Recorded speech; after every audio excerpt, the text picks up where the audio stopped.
Kopi Idaman Podcast. Nyaman kopinya, pintar orangnya.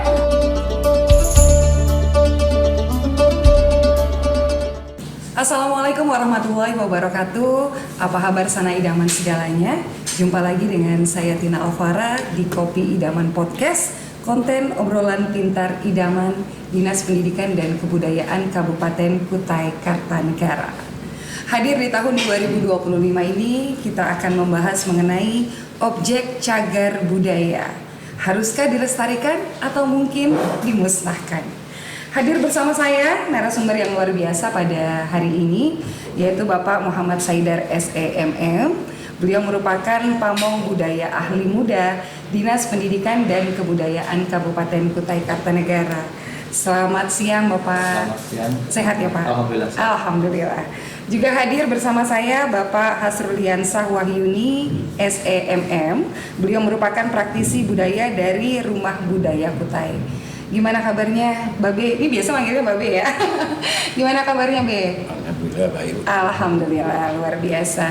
Ya, sesuai dengan tema yang kita angkat pada hari ini mengenai cagar budaya. Izin saya ke Pak Dery dulu ya Pak.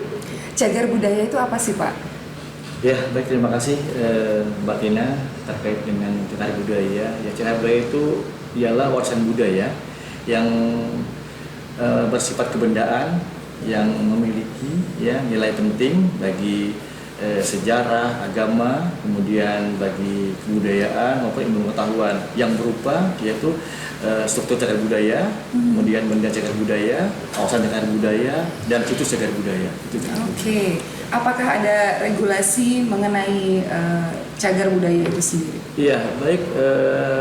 Untuk regulasi ini cagar budaya ini diatur dengan Undang-Undang Nomor 11 Tahun 2010 tentang cagar budaya dan Peraturan Daerah Nomor 14 Tahun 2014 tentang cagar budaya. Kita sudah ada punya dua regulasi terkait dengan yang mengatur tentang topik cagar budaya. Sudah ada regulasi yang menaungi untuk cagar budaya itu sendiri. Sekarang untuk di Kutai Kartanegara sendiri Pak, ada berapa banyak sih Pak untuk cagar budaya yang terdaftar? Yang terdaftar ya. Untuk yang terdaftar sendiri kita ada namanya di aplikasi namanya Reknas, Registrasi Nasional. Itu untuk registrasi nasional ini ada kurang lebih ada 95 objek yang terdaftar di Reknas. Itu aplikasi dari pusat. Oke. Ya, dari Kemendikbud. Itu sudah kami daftarkan ada 95 yang terdaftar. Ya, yang audit yang terdaftar pun masih banyak ya, buat ini belum. Mungkin ada ratusan, tapi yang memang sudah kami reknas itu ada 95. Dan yang sudah ditetapkan di tahun 2022 kemarin itu ada 9 dan 2023 itu ada 6. Jadi jumlah totalnya ada sekitar 15 objek yang sudah kami tetapkan. Ada 15 objek yang sudah terdaftar sebagai cagar budaya. Sebagai cagar budaya. Tadi kan Pak Dery sampaikan bahwa ada yang diduga cagar budaya atau mungkin cagar budaya yang belum didaftarkan. Ya, betul. Nah, sebenarnya untuk prosedurnya sendiri seperti apa sih Pak? Yang pasti objek yang cagar budaya oleh CB ini prosedurnya kita harus lakukan kajian. Kajian terlebih dahulu. Artinya menetapkan baik itu cagar budaya maupun ODCB ini kita harus ada kajian dari tim ahli. Kita bekerja sama dengan Balai Pelestarian Kebudayaan wilayah 14 Kaltim Utara. Nah, memang selama ini siap yang kami lakukan itu baik itu mungkin ada temuan kita harus kaji dulu. Dan juga mohon maaf tidak semua cagar budaya ini dikatakan cagar budaya. Ya, artinya walaupun dia itu udah puluhan tahun tapi dia harus punya nilai penting terlebih dahulu seperti itu. Jadi nggak bisa serta-merta karena warisan atau bangunan lama terus didaftarkan langsung terdaftar jadi cagar budaya, nggak gitu ya? Harus kaji dulu apakah dia punya nilai penting itu bangunan. Ya, kan ada sejarah, ada ilmu pengetahuan, ada agama seperti itu. Iya. Untuk prosesnya sendiri Pak berapa lama? Prosesnya ini ya kalau dihitung waktu itu mungkin kira-kira 1 bulan ya prosesnya itu. 1 bulan. Ya, karena kan perlu kajian, Mbak Dina. Ini kajian ini kan cukup lumayan lama, kita harus meneliti lagi seperti itu. Oke. Kajian itu nantinya dipresentasikan ke pusat. Bersama tim ahli nanti. Bersama tim ahli ini saya bergeser ke Pak Yuyun. Pak, sebagai praktisi budaya, bagaimana menurut Bapak atau penilaian Bapak mengenai cagar budaya yang ada di Kutai Kartanegara ini Pak? Untuk cagar budaya yang ada di Kutai Kartanegara, berdasarkan pengamatan kami atau teman-teman yang berkecimpung di budaya Kutai, itu banyak yang seharusnya bisa kita gali. Cuman yang pertama itu barangkali kendala kita itu sumber data. Sumber data yang disebutkan Pak Dery tadi lah kajian. Ini dari mana barangnya ada, tapi kita membicarakan ini sejarahnya itu apa sih? Padahal bagi kita kayaknya ada keterputusan di Kutai. Karena ada sejarah kita di kerajaan pada waktu tahun 65 Pak Dery ya. Di situ banyak di keraton itu ada dan dimusnahkan oleh gerakan G30S PKI. Itu sumber data tentang Kutai Kartanegara itu sebenarnya ada di situ, cuman hilang. Nah, bagaimana kita menggali ke depan ini ya kendala yang kami pahami di dinas juga barangkali. Pertama itu kajian. Karena bagaimana kita mau kajian kalau kita nggak punya data, data awal. Untuk narasumber sendiri mungkin Pak? Nah, ini untuk narasumbernya kan karena nggak mungkin pasti sembarangan ya Pak, harus karena ahli kita kan? juga kadang-kadang ada yang ngaku, tapi kita yang lihat, contoh ada Mbak yang ngaku ahli sejarah ini cerita, tapi begitu kita cek dengan ininya, cuma dengar mitos ini kan kita nggak bisa kita masukkan ke dalam kajian. Betul. Legenda nggak kita masuk katanya, apalagi yang sering banyak kejadian itu katanya. Sedangkan kita bicara sejarah itu secara ini kita harus ada secara kajian ilmiah. Itu memang yang agak berat di tempat kita barangkali. Itu dulu untuknya. Jadi kajian ilmiah yang harus kita lakukan itu. Baik, sejauh ini Pak, apa Bapak pernah mendengar ada yang diduga merupakan cagar budaya atau masuk dalam cagar budaya tapi nggak bisa didaftarkan atau sudah terdaftar tapi tidak mendapatkan perhatian, Pak? Yang banyak. Oh iya. Ya banyak sebenarnya, cuma balik lagi dinas pun kalau mau bergerak karena butuh dasar hukum. Nah, kendala yang kami pahami di dinas adalah hukum dan anggaran. Nah, sedangkan komunitasnya berharap banyak dengan dinas. Akhirnya, ayo sebagai contoh misalkan ada salah satu komunitas di Sanga-Sanga itu Kompas, kelompok penyita sejarah Sanga-Sanga namanya. Kami buat itu dengan harapan untuk pendampingan dengan PCB waktu itu. Sekarang kan jadi berubah jadi BPK. Salah satu barangkali trik yang bisa kita buat bagaimana untuk mengatasi masalah tentang anggaran, ada komunitas yang bisa bergerak dengan gaya komunitas. Salah satunya. Baik, siap. Pak Dery, dari pemerintahan sendiri khususnya dari Dinas Pendidikan dan Kebudayaan, langkah apa Pak yang sudah dilakukan dalam rangka melestarikan cagar budaya yang sudah terdaftar khususnya? Iya, jadi terkait dengan itu Mbak Ina, dalam undang-undang maupun perda, yaitu memang ada beberapa kriteria terkait dengan pelestarian. Yang pertama yaitu pelindungan, kemudian yang kedua ada pengembangan dan pemanfaatan. Ya, kami ambil 3 saja dulu sementara ini. Yang kami lakukan adalah pelindungan. Pelindungan ini yaitu sifatnya kami menetapkan.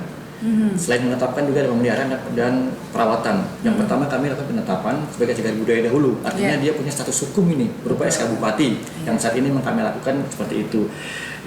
Yang kedua pengembangan. Nah, pengembangan ini bagaimana objek ini bisa kita kembangkan.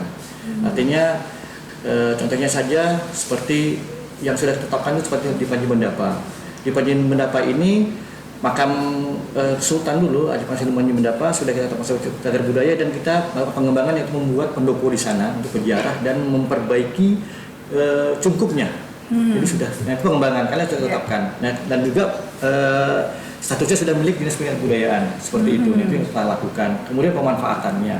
Nah, pemanfaatannya di sini contohnya saja seperti di Taman Titik Nol itu ada situs. Nah, itu bagaimana masyarakat memanfaatkan, bagaimana pelaku ekonomi memanfaatkan situ ruang publik itu karena di sana ada situs, itu tempat bersejarah juga di sana. Kita kenalkan tentang cagar budaya, apa tadi ya katakan Tugu Perjuangan, kemudian ada museum di sana, ada meriam di sana, yang kemudian ada relief di sana. Itu yang memang selama saat ini yang tugas kita lakukan di Dinas Pendidikan Kebudayaan, khususnya di bidang kebudayaan seperti itu. Oke, baik. Pak, sebenarnya bagaimana sih seandainya nih ada masyarakat yang menemukan sesuatu, entah itu benda atau bangunan yang diduga bisa bernilai cagar budaya? Itu melaporkannya kemana, mekanismenya, prosedurnya seperti apa? Ini Sebenarnya kalau temuan itu wajib bagi masyarakat itu harus melaporkan. Yang jelas melaporkan untuk temuan itu yang pertama mungkin ke dinas terkait, baik dari bidang kebudayaan maupun di Balai Pelestarian Kebudayaan wilayah 14 di Samarinda. Nah jadi memang ada beberapa kriteria ditemukan, syarat ditemukan oleh temuan-temuan itu ya, artinya melaporkan itu kami langsung tim akan mengecek ke lokasi benar nggak ini temuan. Berarti itu bisa langsung ke dinas pendidikan. Bisa Ya. Jadi nanti kalau temuan dilaporkan kami oleh tim ahli akan langsung mengecek ke lokasi tentang keberadaan benda tersebut. Suatu contoh Mbak Tina, tahun 2022 nggak salah itu kami ada laporan masyarakat di Kecamatan Anggana Sepatin itu ada temuan makam kuno di sana. Jadi kami ke sana ngecek dengan tim ahli, memang ada makam kuno di sana. Oleh tim ahli langsung kita buat zonasi. Artinya ini memang lokasi ini punya nilai sejarah, nilai penting. Ya jadi memang ada temuan itu berupa peti dan dalam peti itu ada kerangka manusia di sana. Ya, jadi selang ini sudah diamankan oleh pihak BPK untuk barang tersebut, temuan tersebut. Itu yang kami lakukan. Yang pasti setiap temuan wajib masyarakat itu melaporkan ke Dinas Pendidikan Kebudayaan, terus saya bidang kebudayaan dan Balai Pelestarian Kebudayaan seperti itu. Karena itu diatur undang-undang Pak Ina. Oke. Jadi kita harus memang patuh Pak ya, udah ada undang-undangnya. Oke, baik. Pak Yuyun, sejauh ini sepengetahuan Bapak apakah ada secara individu atau kelompok yang pernah cerita dengan Bapak mungkin di daerah tertentu nih ada cagar budaya Pak, atau diduga cagar budaya seperti itu Pak? Kalau sebenarnya sih banyak dalam pengertian itu tadi menurut katanya. Kembali lagi kan, kami juga berusaha ini dengan dinas pendidikan, kebetulan saya juga di kebudayaan. Jadi yang Pak Dery juga salah satu contohnya misalkan yang ada di perusahaan Niaga Emas itu ada makam panjang. Nah ternyata itu kata orang sana itu adalah makamnya singa. Oh gitu. Ya, jadi sampai sekarang belum juga ini karena kajian kita lagi balik lagi. Jadi kajian. Kalau menurut masyarakat itu begini kejadiannya, tapi dari sisi komunitas harus ini bisa kita usulkan kalau tanda kutip kan data ini harus bisa dipertanggungjawabkan soalnya ya Pak. Ternyata singa itu adalah makam ulama. Karena singa itu kami kaji dari sebagai komunitas, singa itu kan di Kalimantan nggak ada singa, ternyata maksudnya kiasan gitu ya Pak. Ulama itu gitu. Jadi banyak kalau kita ini, dan salah satunya kan kita adalah cikal bakal Nusantara. Nggak ada Nusantara, ini gimana ada Indonesia. Nah ini di kementerian menjadi PR, harusnya cerita tentang Morakaman. Itu nggak cuma satu paragraf. Kami harap Morakaman selengkapnya tuh sampai sedetailnya, sampai sejarah Kutai itu ada, tapi nggak ada kajian itu. Kelemahan kita di daerah kan itu ya. Karena ini ranahnya pusat. BPK juga berharap itu, tapi kita ngusul di pusat dengan alasan banyak. Pak, menurut pandangan Bapak, penetapan cagar budaya itu fungsinya untuk apa sih Pak? Kalau bagi kami komunitas, penetapan cagar budaya itulah identitas kelompok atau siapa yang menempati suatu wilayah. Kalau identitas itu hilang, gimana kita tahu tentang cerita kita? Itu paling utamanya di situ. Sebenarnya bagi orang yang di luar, nggak ada nilainya. Tapi bagi sejarah kita ini loh cikal bakal tentang adanya Nusantara, tentang adanya Indonesia ada dari sini. Selain dari nilai histori Pak, mungkin di era sekarang apa dengan adanya situs atau cagar budaya itu ada pemanfaatan yang bisa lebih memberi nilai plus gitu Pak? Sebenarnya ini kan kalau kita bicara sejarah, tinggal bagaimana mengemasnya. Mau dijadikan apa?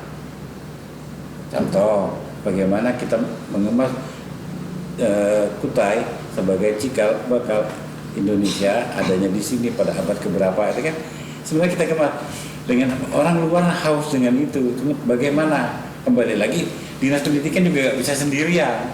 Iya. Karena lintas sektoral yang ada di kita ini yang paling utama dari situ. Iya, jadi tantangannya ya Pak ya. Oke, kembali ke Pak Dery nih Pak. Tadi udah disampaikan untuk pemanfaatan baik dari nilai historinya maupun packagingnya, kemasannya di era sekarang nih Pak, biar cagar budaya ini bisa lebih dikenal, bisa lebih dimanfaatkan. Upaya apa yang sudah dilakukan oleh Dinas Pendidikan itu sendiri Pak? Iya, yang tadi saya sampaikan memang upaya tadi jelas ada 3 tadi, atau pelindungan, pengembangan, dan pemanfaatan. Yang pasti yang untuk saat ini kami lakukan memang tuh penetapan dahulu, ya artinya memberikan status sebagai cagar budaya dulu, seperti itu yang memang kami lakukan, upaya itu yang kami lakukan. Kemudian pengembangan dan pemanfaatan yang kami lakukan. Ya terus terang saja Mbak Tina, memang terkait dengan itu penetapan yang kami lakukan ini memang ketika kami menetapkan objek ini otomatis disitulah ada pemeliharaan dan perawatan, khususnya seperti itu. Nah memang mungkin saya sampaikan sekaligus saja tentang kendala yang memang kami hadapi ketika kami melakukan pemeliharaan itu, ya otomatis di saat kami menetapkan objek ini, pada kami akan melakukan pemeliharaan, otomatis kendala dengan statusnya, kadang-kadang status lahannya. Seperti itu. Contohnya saja mungkin kita akan menetapkan di Makam Kesultanan sebagai situs cagar budaya. Ketika kami akan melakukan pemeliharaan, ini statusnya milik provinsi. Nah ini yang perlu kami harus gali lagi, seperti itu. Bagaimana kami mengembangkan upaya kami misalnya memelihara ini kalau memang ini statusnya milik provinsi atau memang di masyarakat. Cuma satu yang memang sudah kan dialihkan ke Dinas Kebudayaan, yaitu yang tersahkan tadi di Makam Panji Mendapa, itu sudah dikelola Dinas Pendidikan. Nah, jadi mohon maaf, banyak memang situs-situs yang ada ini yang memang belum tersentuh belum kami lakukan pemeliharaan walaupun ditetapkan. Tapi terkendalanya itu tadi, masalah status dan lahan maupun aset yang kadang-kadang dimiliki oleh masyarakat, kadang-kadang juga ada berdiri di wilayah provinsi, itulah yang menjadi kendala kami sekarang. Oke, berarti ini jadi tantangan ya Pak, memang ya Pak ya. Sebenarnya kalau untuk penetapan cagar budayanya sendiri itu apakah menjadi wilayahnya untuk kabupaten atau provinsi Pak? Jadi gini, itu ada 2 memang, ada 2 wilayah, memang ada wilayah kabupaten dan provinsi. Nah seperti di kawasan titik 0 itu memang ada sebagian kawasan provinsi seperti Masjid Jami, Makam Kesultanan, Museum Mula Warman, nah itu wilayah ke provinsi. Nah, dan itu yang menjadi kendala kami. Ketika kami menetapkan situs itu, makanya objek yang menetapkan itu kalau memang ada kerusakan, ada misalkan tertimpa bangunan itu, kami melapornya ke Balai Pelestarian Kebudayaan karena mereka yang bisa menangani itu. Betul. Nah, karena itu wilayahnya provinsi tadi. Nah, kita nggak bisa masuk ke sana. Walaupun kita tetapkan sebagai kabupaten, tapi dia punya kawasan provinsi. Itu. Oke, berarti kalau ke masyarakat bergeningnya masalah lahan ya Pak ya? Nah, itu yang tadi kendala yang kami di lapangan. Oke, baik. Pak, ini ada informasi nih ke Pak Yuyun nih. Pak, berdasarkan informasi ada kabar bahwa ada objek cagar budaya yang hilang atau rusak. Dan objek cagar budaya tersebut hanya ada 3 di Indonesia. Apa Bapak pernah mendengar informasi seperti itu, Pak? Ini yang dimaksud tiang mungkin. Ya, atau yang mana ini? Mungkin, Pak. Kalau yang saya lihat itu bukan dalam pengertian tadi apa? Cagar budaya. Hilang, itu belum hilang masih, atau rusak. Masih disebut objek diduga. Objek diduga cagar budaya karena memang tiang itu yang ada di depan Jam Nirum. Masjid. Ada 2 objek di situ. Ada satu tiang telepon, ada satu Jam Nirum di depan Masjid Jami. Ya. 2 ini sebenarnya kan yang satu itu dari Belanda dalam rangka ulang tahun Wilhelmina, yang satu ini sejarah komunikasi barangkali. Iya. Memang itu ada sentral telepon yang ada di jalan di depan Pendopo sekarang. Dulu samping itu ada rumah bupati waktu itu. Sekarang jadi sentral Telkom, sekarang sudah jadi apa itu di situ ya? Rumah makan kalau tidak salah. Iya. Tiang teleponnya ini menghubungkan komunikasi waktu itu tahun 18 terakhir itu 1890 berapa saya ingat. Karena tiang itu ada 3, satu di Cirebon, satu di Depok, satunya di Kutai yang ada itu. Nah, pabriknya kalau menurut kami persepsi dari kami yang lihat itu waktu itu pabriknya adalah ada yang di Surabaya, yang sekarang jadi nama perusahaannya itu adalah Barata. Jadi itu diproduksi di Indonesia hanya ada 3 gitu ya? Itu salah satu ada bagian kenapa yang menariknya. Teknologi zaman itu. Betul. Jadi kita itu sebenarnya Kalimantan itu bagian dari ada alih teknologi dari dulunya kayu dengan besi. Nah itu salah satunya karena rata-rata telepon yang dari Tenggarong, Bengkulu sampai Samarinda itu yang telepon dari pohon ulin, pohon batang ulin. Oh. Nah yang di sini itu logam karena di situ ada jaringan banyak di atas itu. Itu salah satunya, Mbak. Nah, mudah-mudahan itu bisa ini karena yang saya tahu ada katanya. Iya, rasanya saya sudah pernah dengar juga dari Pak Dery ya di tahun kemarin ya. Iya, jadi memang ya harapannya setidaknya tuh yang pasti jadi ada nilai pendidikannya, kemajuan teknologinya juga ya Pak ya di situ. Jadi ya harapannya sih mungkin ditemukan atau mungkin saat ini lagi disimpan mungkin Pak posisinya dengan revitalisasi di daerah sana. Ya, Pak Yuyun, harapannya Pak dengan perhatian pemerintah terhadap cagar budaya yang ada di Kutai Kartanegara. Kalau harapan bukan harapan lagi kan? Bukan, karena itu kewajiban kita sama-sama. Betul. Pemerintah juga tidak bisa sendirian dan kita harus maklumi kendala di pemerintah itu kebanyakan apa? Di tenaga ahli. Yang kedua itu masalah anggaran.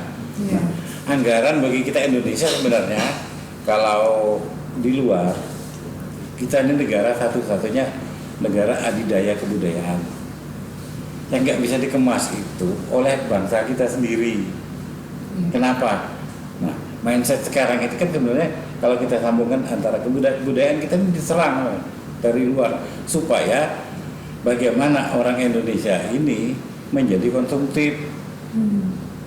Barang-barang dari kita kirim keluar, akhirnya kita beli lagi. Kita beli dari luar gitu. Ini kan misinya pemerintah sekarang, kekuatan kita tuh adalah satu-satunya di kebudayaan.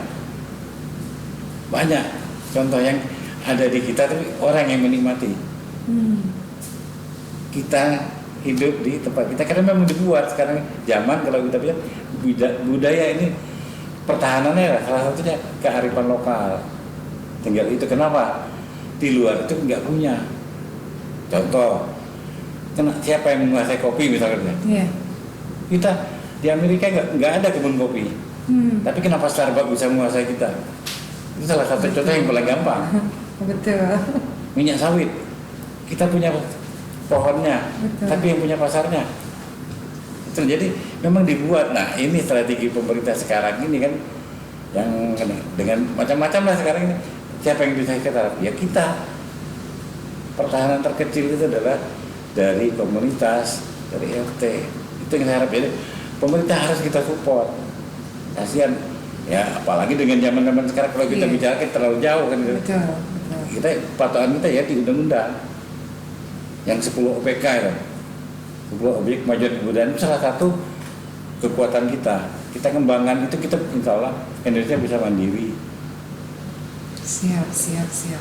Pak Dery, tantangannya luar biasa seperti yang disampaikan Pak Yuyun bahwa pastinya pemerintah tidak mungkin berjalan sendiri ya Pak. Butuh support dan kolaborasi dari masyarakat dan semua pihak. Apa yang ingin disampaikan Pak mungkin kepada masyarakat? Apa yang ingin disampaikan kepada masyarakat atau juga seluruh pihak yang bisa bersama-sama bergandengan tangan untuk menjaga dan melestarikan cagar budaya khususnya di Kutai Kartanegara? Iya baik, terima kasih Mbak Tina. Artinya harapan kami, artinya di Dinas Pendidikan Kebudayaan, mari kita bersama-sama ya untuk melestarikan, merawat, menjaga objek cagar budaya ini. Kalau bukan kita siapa lagi seperti itu? Itu harapan kita karena ini merupakan peninggalan sejarah. Biar kita tahu, bosnya kita punya jembatan besi, ini adalah jembatan besi. Betul, ya, kan? betul. Jangan sampai itu dimusnahkan, dihilangkan. Itu sesuai dengan tema kita hari ini. Yeah. Artinya tidak ada cagar budaya dimusnahkan. Kita harus tetap menjaga dan merawatnya. Bukan hanya tadi saya katakan bukan dari kami Dinas Pendidikan Kebudayaan, tapi ini bersama-sama. Seluruh OPD pun kalau bisa bersama-sama itu menjaga itu. Siapa lagi tadi saya bilang bukan kelompok kita. Apalagi sekarang kita sudah menetapkan sebagai kawasan budaya di area Kedaton maupun di titik nol itu. Yeah. Ini perlu PR kita. Ya, alhamdulillah mungkin saat ini kita melihat sudah bagaimana Tenggorok ini sudah ada perubahan. Betul. Ya harapan kita seperti itu, tapi satu, jangan sampai meninggalkan sejarah objek-objek yang ada di kawasan itu sendiri. Artinya sampai dihilangkan. Itu harapan saya. Luar biasa, baik. Ya. Terima kasih banyak Pak Dery, Pak Yuyun sudah hadir di podcast kita hari ini.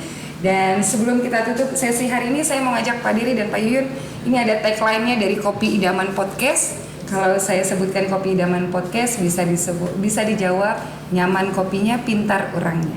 Oke, baik. Izin kita boleh ke kamera tengah.